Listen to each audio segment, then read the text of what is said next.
Delivering local news to the San Juan Basin from our studios at San Juan College, TriCityNews.tv.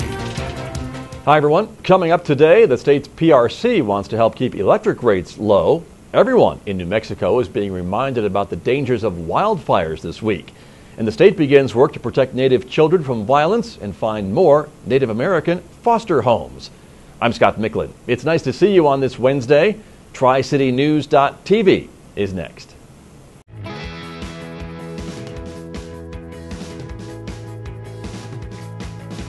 Last year, Taco Bell released the Taco Supreme with a shell made of real nacho cheese Doritos in a few cities, none of which were anywhere near the hometown of Nat Christiana. So, Nat drove his friends 965 miles to get it. Well played, Nat. The new Doritos Locos Tacos. Now in Taco Bells everywhere.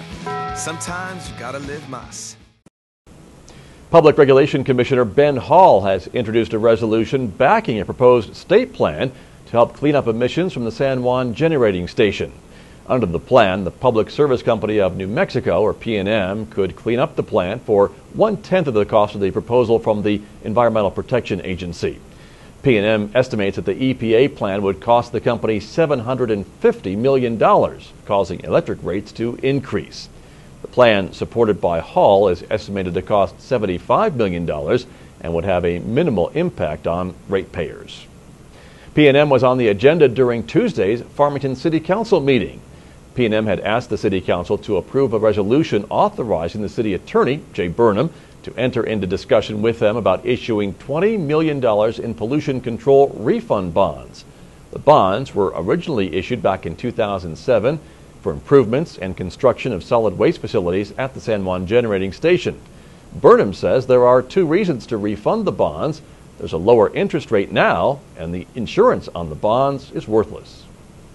One of the things that we get by doing it this way, by having what the bond lawyers call a kickoff resolution, one of the reasons we do a kickoff resolution is that there is contained in the resolution language which basically says that everything that takes place is at the expense of P&M, and they would hold the city harmless from any cost or expense in going forward.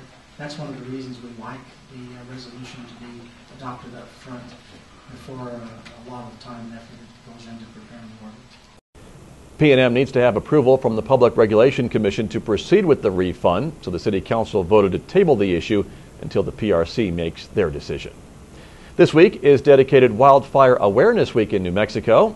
Governor Susana Martinez is urging residents and visitors to be prepared for wildfires and do their part to prevent human-caused wildfires from starting.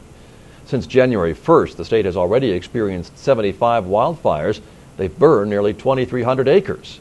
Martinez says conditions are in place for a difficult fire season with the potential to be just as severe as last year. 2011 saw the two biggest fires in state history, the Las Conchas fire and the Donaldson fire.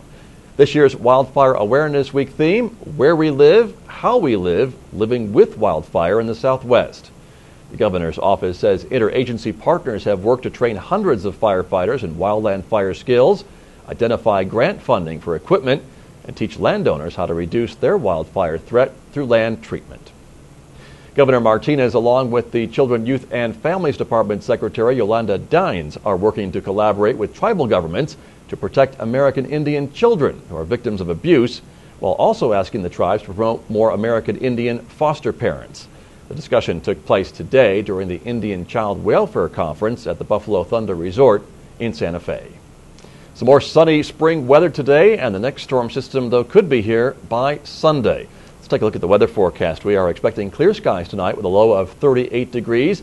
More nice sunshine tomorrow with a high of 73 and a low tomorrow night of 37. Warmer still on Friday with a high of 77 degrees and a low of 37. Looking ahead, a very warm Saturday, but then winds and much colder weather on Sunday. Now here's Devin Neely with a look at sports. Thank you, Scott, and hello, sports fans. District openers Tuesday night in Farmington baseball, and we have scores for you tonight. Piedra Vista Panthers put up a win against Aztec, chalking up 16 runs to Aztec's 5. Shane Woodson pitching the win against the Tigers. Bloomfield also a good showing against Kirtland. That went final with a 5-2 score, and finally Navajo Prep barely edging out Pagosa Springs in a 10-9 nail-biter. And looking at the local prep schedule for Thursday, softball action, Rio Rancho playing the Scorps on home turf. Doubleheader at 4 and 6 p.m. Then more tournaments this weekend. As far as tennis goes from the weekend, Farmington High School boys tennis was in Taos. The Scorps stuck it to Espanola, 9-0 in both matches, and the girls were in Kentucky playing, and they came in 4th place. That's it for me for sports today. I'm Devin Ely. We'll go back to you, Scott. Thank you, Devin. And on behalf of all of us here at Majestic Media and San Juan College, thank you for watching the news source for local TV news, weather, and sports. And you don't even need a TV. See you back here on Thursday.